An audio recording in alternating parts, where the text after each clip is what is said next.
Nothing says romance like a deadline. My wife Amanda wanted a proposal by the 1st of next month, so I decided to give her the only ring she deserved, a smoke ring, as I watched her meltdown go viral. The conversation happened on a Tuesday night in our cramped kitchen. I was fixing the broken garbage disposal, again, while she sat at our secondhand table, scrolling through her phone with that familiar look of disgust. Not at the phone. At me. "Jake, we need to talk," she said, not looking up from whatever Instagram fairy tale was consuming her attention. I wiped grease off my hands with an old rag.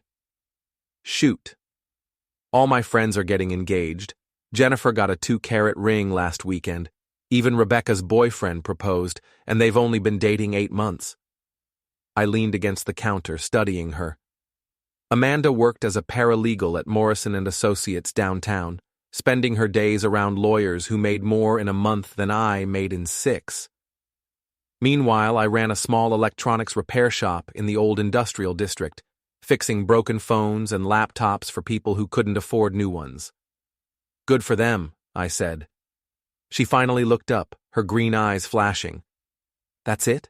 That's your response? What do you want me to say?" "I want you to propose, Jake. I'm tired of being the only one in my friend group without a ring. It's embarrassing." I turned back to the disposal, tightening a loose connection. "Since when is our relationship about your friend group?" "Since I turned 30 last month and realized I'm wasting my time with someone who has no ambition." The words hit like a slap, but I kept working. Amanda had been dropping hints like this for months. Little comments about my shop being quaint, suggestions that I should think bigger, complaints about our neighborhood being rough around the edges.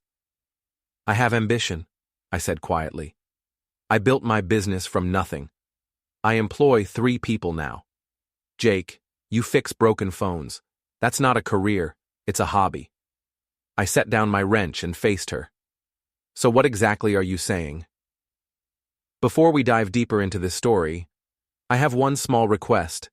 Please subscribe, drop a like, comment, and hit that hype button to boost this channel so more people can discover these incredible Reddit stories.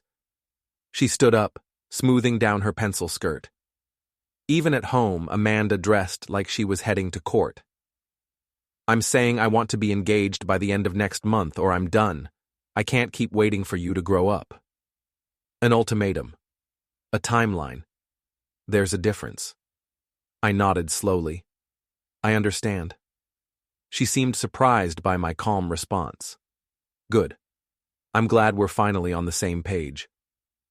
After she went to bed, I sat in my workshop behind the house, surrounded by broken electronics and half-finished projects. The space smelled like solder and coffee, familiar scents that usually calmed me. Tonight, they felt suffocating. I pulled out my phone and scrolled through Amanda's social media. Photo after photo of her with her friend group, Tara, Jennifer, Rebecca, and the others. All of them posing with their engagement rings, their perfect boyfriends, their carefully curated lives. Then I noticed something that made my stomach clench. A comment from someone named Mark underneath one of Amanda's recent photos.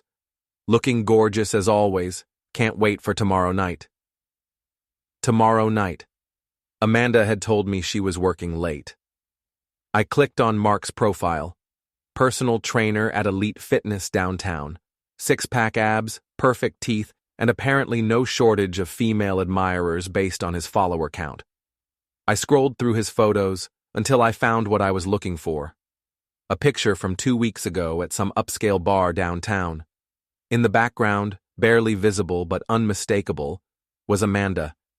She was laughing at something, her hand resting on someone's arm just outside the frame. My phone buzzed. A text from my buddy Eddie, who ran the boxing gym where I trained 3 nights a week. "You coming in tomorrow? Haven't seen you all week." I typed back, "Yeah, need to hit something." But as I sat there in the dim light of my workshop, surrounded by the tools of my trade, I realized hitting a heavy bag wouldn't be enough. Amanda wanted to play games? Fine. I'd show her what happened when you challenge someone who made a living fixing broken things. The next evening, I followed her. I'm not proud of it, but I had to know. I parked across the street from her office building and waited. At 7:30, she emerged wearing a dress I'd never seen before. She walked 3 blocks to Meridian, the kind of trendy restaurant where appetizers cost more than most people's hourly wage. Through the window, I watched her meet Mark, watched him kiss her cheek and pull out her chair, watched her laugh at his jokes and touch his hand across the table.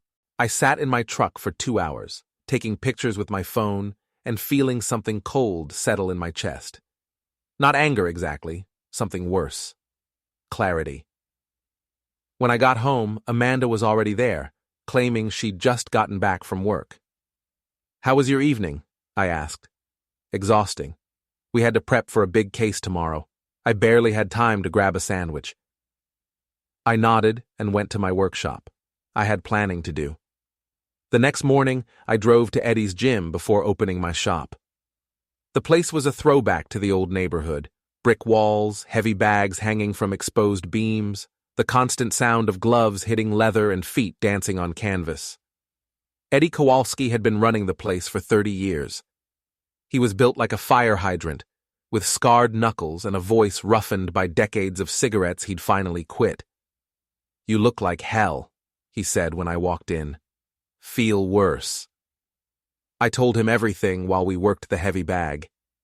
Eddie had been married 3 times, so he understood the particular brand of stupidity that comes with trusting the wrong person. "So what's the play?" he asked, holding the bag steady while I threw combinations. "She wants a public proposal. I'm going to give her one. And then? And then I'm going to give her exactly what she deserves." Eddie grinned, showing a gap where he'd lost a tooth in his amateur days. I like where this is going. Over the next week, I built my network. First stop was Murphy's Tavern, the dive bar 2 blocks from my shop. The bartender, Tommy, had grown up in the neighborhood and knew everyone's business. "Amanda Reeves?" he said when I showed him her picture. "Yeah, she comes in sometimes, usually with that fitness guy. They're not exactly subtle." "What do you mean?" "I mean they act like they're in love, but they're always looking around to see who's watching. Like they want people to notice." That was interesting. I bought Tommy a drink and asked him to keep his ears open. Next, I visited my friend Carlos, who ran a small social media marketing company out of his apartment. Carlos specialized in making things go viral, usually local businesses trying to get attention, but he understood the mechanics of online fame. "You want to embarrass your wife publicly?" he asked. "I want to give her the attention she's been craving." Carlos leaned back in his chair, considering. "Revenge videos are tricky. You have to be careful about the legal stuff." "No revenge, just documentation." He nodded slowly. "I can work with that." The plan was simple.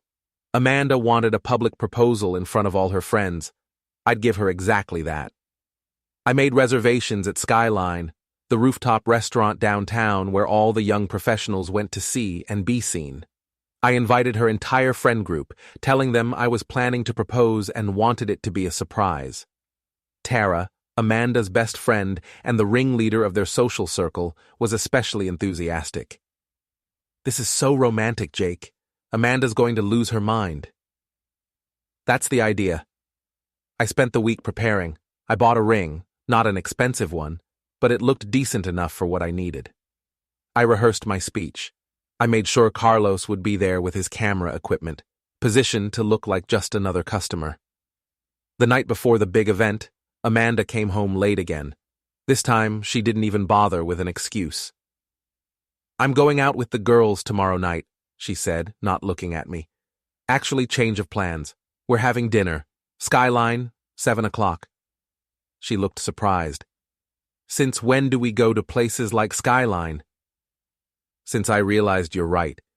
It's time for me to think bigger." For the first time in weeks, she smiled at me. A real smile, not the practiced one she wore for her social media photos. "I'm proud of you, Jake. I really am." I almost felt bad about what was coming. Almost. Skyline was packed on Friday night. The rooftop terrace offered a view of the city lights, and every table was filled with young couples trying to impress each other. Perfect. I arrived early and checked in with Carlos, who had positioned himself at a corner table with a clear view of our reserved spot. His camera equipment looked professional enough that other diners assumed he was documenting some kind of event. Amanda's friends arrived first. Tara led the group, wearing a dress that probably cost more than my monthly rent.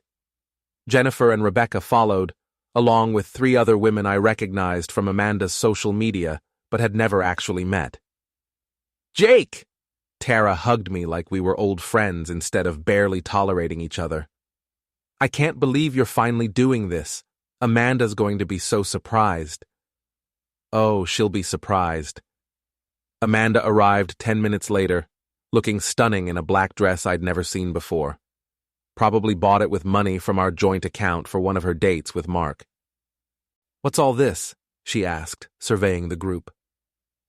"Just wanted to celebrate with the people who matter to you," I said. We ordered drinks and appetizers. Amanda was in her element, holding court with her friends, laughing and posing for photos. I played my part, acting nervous and excited, checking my pocket where the ring box was hidden. "You seem different tonight," Amanda whispered, during a lull in the conversation. "Good different or bad different?" "Confident. I like it." After the main course, I stood up and tapped my glass with a knife. The conversations around our table died down, and I noticed other diners turning to watch. "I wanted to bring everyone together tonight because you're all important to Amanda," I began. "And Amanda, you've made it clear what you want from our relationship." She was glowing, her cheeks flushed with excitement and wine. Her friends were already pulling out their phones to record the moment. "You gave me an ultimatum," I continued. "You said I needed to propose by the end of the month or you were done with me." Amanda's smile flickered slightly, but she nodded. "You said I had no ambition, that fixing electronics wasn't a real career, that our neighborhood was beneath you." The mood at the table was shifting. Her friends were exchanging glances. "Jake," Amanda said quietly, "maybe we should—" "You said you were embarrassed to be the only one in your friend group without an engagement ring."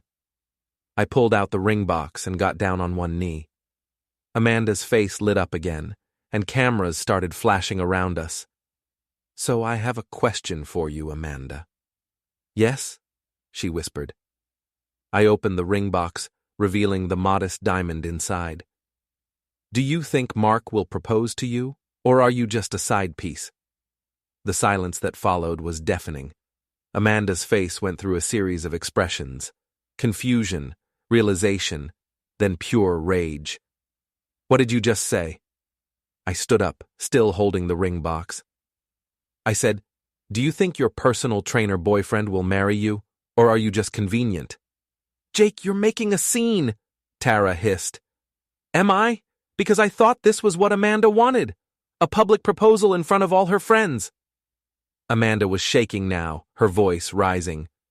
"You're insane. I don't know what you're talking about." I pulled out my phone and showed her the photos I'd taken outside Meridian. "Really? Because this looks like you know exactly what I'm talking about." The entire restaurant was watching now. I could see Carlos in my peripheral vision, his camera capturing every moment. "You followed me?" Amanda shrieked. "I followed my wife to see why she was working so many late nights. Imagine my surprise when her office turned out to be a romantic dinner with someone else." Jennifer tried to intervene. "Maybe you two should discuss this privately." "Why?" "Amanda likes public displays. She's been posting about her relationship with Mark on social media for weeks. I just thought her friends should know." Amanda lunged for my phone, but I pulled it back. "Give me that." "Which part bothers you more?" I asked. "That I found out, or that I'm not keeping your secret?" She was crying now, mascara running down her cheeks, but the tears looked more like rage than sadness. "You're pathetic," she spat. "You're a loser who fixes broken phones in a garage. Mark is twice the man you'll ever be." "Maybe, but at least I'm not a cheater." I closed the ring box and put it back in my pocket. The answer is no, by the way. I won't marry you. But thanks for the ultimatum. It really clarified things. I dropped $100 bill on the table and walked away, leaving Amanda sobbing in front of her friends and half the restaurant's clientele. Behind me, I could hear Tara trying to do damage control, but it was too late. The show was over, and the audience had gotten their money's worth. By morning, the video was everywhere. Carlos had edited it perfectly, focusing on Amanda's reaction and my calm delivery. He'd posted it with the title, "Cheating Wife Gets Public Proposal She Deserves," and within 12 hours it had 50,000 views. I was drinking coffee in my workshop when my phone started buzzing with notifications. Text messages, missed calls, friend requests from strangers. The video had been shared across multiple platforms, spawning reaction videos and comment threads. Most of the comments were supportive. Good for you, man. She got what she deserved. That's how you handle a cheater. But there were plenty of critics, too. This is cruel. Handle your business privately. 2 wrongs don't make a right. I didn't care about the critics. I cared about the fact that Amanda's carefully curated image was crumbling in real time. My phone rang. Eddie. Holy cow, Jake. You're famous. Is that good or bad? Depends on what you're planning next. What I was planning next was simple. Amanda had declared war on my reputation and my self-respect. Now it was my turn. I drove to the gym where Mark worked. Elite Fitness was the kind of place where people paid $200 a month to use equipment that wasn't much better than what Eddie had in his basement. Mark was training a client when I walked in, but I could see him notice me in the mirror. His expression went from confused to worried in about 2 seconds. I waited until he finished the session, then approached him at the front desk. "We need to talk," I said. "Look, man, I don't want any trouble." Too late for that. I kept my voice calm and reasonable, the way I talked to customers when their computers had crashed and they were panicking about lost files. "Here's what's going to happen," I said. "You're going to stop seeing my wife. You're going to delete her number from your phone. And you're going to find someone single to play with. You can't tell me what to do." I smiled. "You're right. I can't. But I can tell everyone at this gym that you specialize in training married women. I can post your photo on social media with the caption, 'Home Wrecker.' I can make sure your boss knows exactly what kind of services you provide." Mark's face went pale. "That's harassment." "No, that's consequences. Harassment would be if I followed you around or threatened you. I'm just talking about sharing information that's already public." I leaned closer. "Amanda gave me an ultimatum. Now I'm giving you one. Stay away from my wife, or I'll make sure everyone in this city knows exactly who you are." I left him standing at the desk, looking like he'd just been hit by a truck. Next stop was Amanda's office. Morrison and Associates occupied the top 3 floors of a downtown high-rise, the kind of place where everyone wore expensive suits and spoke in hushed tones about billable hours. I didn't go inside. Instead, I sat in the lobby and waited. Amanda emerged around noon, probably heading to lunch. She looked terrible, puffy eyes, no makeup, wearing sunglasses indoors. When she saw me, she froze in place. "What are you doing here?" "Waiting for my wife." "I'm not your wife anymore." "Actually, you are. Until we file papers, you're still legally married to the guy who fixes broken phones." She looked around nervously. Several of her co-workers were in the lobby, trying not to stare. "Jake, please, can we just go home and talk about this?" "Now you want to talk? Yesterday you wanted to scream at me in front of a restaurant full of people. I was upset. You ambushed me. I gave you exactly what you asked for, a public proposal in front of all your friends." She started crying again, quieter this time. "Everyone's seen the video. My boss called me into his office this morning. People are talking." "Good. Maybe they'll talk about how you've been lying to your husband for months."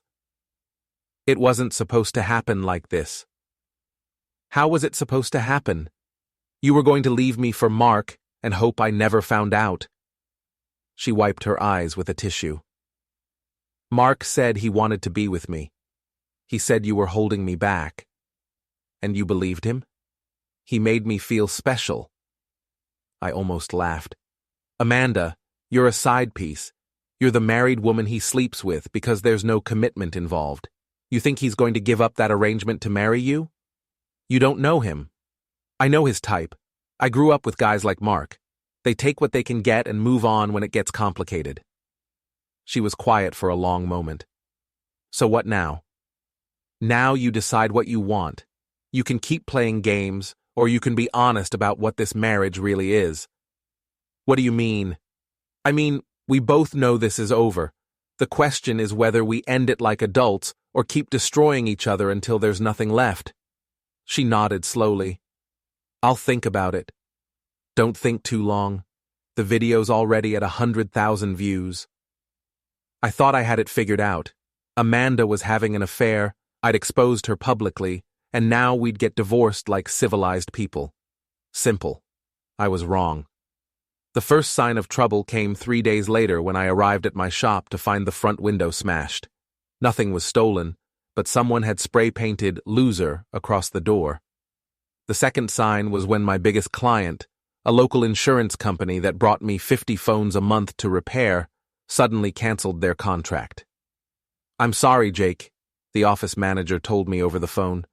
We've had some complaints about your business practices. What kind of complaints? People are saying you're unstable, that you harass customers and post private information online. I knew immediately what was happening. Amanda was fighting back. But when I started digging deeper, I realized Amanda wasn't smart enough to orchestrate this kind of campaign. Someone else was pulling the strings. I found my answer at Murphy's Tavern. Tommy was wiping down glasses when I walked in, and his expression told me he had news. Your wife's friend was in here last night, he said. The blonde one with the attitude. Tara. That's her. She was drunk and talking loud about how you were going to pay for embarrassing her friend. What exactly did she say? She said she knew people, that she could make your life very difficult if she wanted to. I ordered a drink and thought about it. Tara worked as a social media influencer, which meant she understood how to manipulate online narratives. She also came from money. Her father owned 3 car dealerships, which meant she had connections. There's more, Tommy said. She wasn't alone. Mark? No, some guy in a suit. They were looking at photos on her phone and making plans. I thanked Tommy and drove home, my mind racing. If Tara was orchestrating this revenge campaign, I needed to know how deep it went. I spent the evening going through Amanda's social media history, looking for clues. What I found was a pattern that went back months. Every time Amanda posted something critical about me or our relationship, Tara was there in the comments encouraging her. You deserve better. Don't settle for less than you're worth. Some men never grow up. It was subtle, but consistent. Tara had been poisoning Amanda against me long before the affair with Mark started. But why? The answer came to me around midnight. 2 years ago, I'd hired Tara to help with social media marketing for my shop. She'd lasted 3 weeks before I caught her stealing from the cash register and fired her. She'd been planning this revenge ever since. I called Carlos. I need you to dig up everything you can find on Tara Morrison, I said. Amanda's friend? Why? Because she's been playing a longer game than I realized. Carlos called back the next morning with a file that made my jaw drop. Tara had been involved in 3 similar situations over the past 5 years. In each case, she'd befriended a married woman, encouraged her to have an affair, then helped orchestrate the destruction of the marriage. She's like a professional homewrecker, Carlos said. She gets off on the drama. And she's been targeting me specifically because I fired her. Looks that way. What do you want to do about it? I thought about it. Amanda was a victim here, but she was also a willing participant. Tara was the real enemy. I want to give her exactly what she's been giving me, I said. Public humiliation. The plan took 2 weeks to set up. First, I had to repair my reputation. I called every client who'd canceled their contract and explained the situation. Most of them were sympathetic once they understood what was happening. "Someone's been spreading lies about my business," I told them. "I can provide references and documentation to prove it." Slowly, the contracts started coming back. Next, I needed to gather evidence against Tara. Carlos helped me create fake social media profiles to monitor her activity. What we found was a treasure trove of manipulation. Tara had been documenting her campaign against me in a private group chat with several other women. Screenshots of our public humiliation, plans to sabotage my business, even discussions about having me arrested on false charges. The smoking gun was a voice message she'd sent to the group. "Amanda's too stupid to handle this herself, so I'm doing it for her. By the time I'm done, her loser husband won't have a business or a reputation left." Carlos recorded everything and created a comprehensive file. "This is enough to destroy her," he said. "But how do you want to deliver it?" "The same way she's been attacking me, publicly." I arranged a meeting with Amanda at a neutral location, a coffee shop downtown, where we'd had our first date 7 years earlier. I told her I wanted to discuss divorce terms. She arrived looking hopeful, probably thinking I was ready to surrender. "I'm glad you called," she said. "I've been thinking about what you said. Maybe we can work this out. Maybe. But first, I need to know something. How long has Tara been planning this?" Amanda looked confused. "Planning what?" I showed her the screenshots from the private group chat. Her face went white as she read through them. "She said you were too stupid to handle this yourself," I said. "She's been manipulating you from the beginning." "That's not true. Tara's my best friend." "Tara's been using you to get back at me for firing her 2 years ago. You're just a weapon to her." I showed her more evidence, the pattern of previous marriages Tara had helped destroy, the voice messages, the detailed plans to ruin my business. "She encouraged you to have the affair," I continued. "She probably even introduced you to Mark." Amanda was crying now, but these tears looked different, hurt instead of angry. "She said you were holding me back, that I deserved better." She was right about one thing. You do deserve better than being someone's puppet. I leaned forward. "Here's what's going to happen. Tomorrow night, Tara's hosting a party at her apartment. All your friends will be there, plus about 50 other people from her social media circle." "How do you know about the party?" "Because she invited half the city. She wants an audience for whatever she's planning next." I slid a flash drive across the table. "This contains everything, all the evidence of what she's been doing to both of us. What do you want me to do with it?" "I want you to decide who your real enemy is." Amanda stared at the flash drive for a long time. "If I do this, she'll destroy me too." "She's already destroying you. The difference is, this way you get to fight back." The next evening, I positioned myself across the street from Tara's apartment building. Carlos was with me, his camera equipment ready. The party was in full swing by 9 o'clock. Through the windows, I could see dozens of people drinking and socializing on the rooftop terrace. At 9:30, the music stopped. I couldn't hear what was happening, but I could see people gathering around the big screen TV that Tara used for her social media presentations. Then, the screaming started. People began pouring out of the building, many of them on their phones, probably posting about whatever they'd just witnessed. My phone buzzed. A text from Amanda. "It's done." Carlos was already uploading the video we'd taken of people fleeing the party. Within an hour, Tara Exposed was trending locally. The next morning, I learned what had happened. Amanda had connected the flash drive to Tara's TV system and played the entire file. Voice messages, screenshots, evidence of manipulation, in front of 50 witnesses. Tara's social media accounts were flooded with angry comments from people she'd deceived. Several of her sponsors dropped her immediately. But the best part was the video someone had taken of Tara's reaction when she realized what was happening. She'd tried to turn off the TV, then thrown a drink at Amanda, then screamed at her guests to stop recording. It was a complete meltdown, and it was all over the internet within hours. 3 days later, Tara showed up at my shop. I was working on a laptop repair when I heard the door chime. I looked up to see her standing in the entrance, looking like she hadn't slept in days. "We need to talk," she said. "I don't think we do. You ruined my life." I set down my screwdriver and faced her. "I documented your behavior and let people make their own decisions about it. You manipulated Amanda into betraying me. I showed Amanda evidence of what you'd been doing to her. She chose to act on it." Tara stepped closer, her voice rising. "You think you're so smart. You think you won. I think I defended myself against someone who was trying to destroy me for no good reason." "No good reason? You humiliated me. You fired me in front of other employees. I fired you for stealing money from my cash register. It was $20. It was theft." She was shaking now, her carefully maintained composure completely gone. "You have no idea what you've done to me.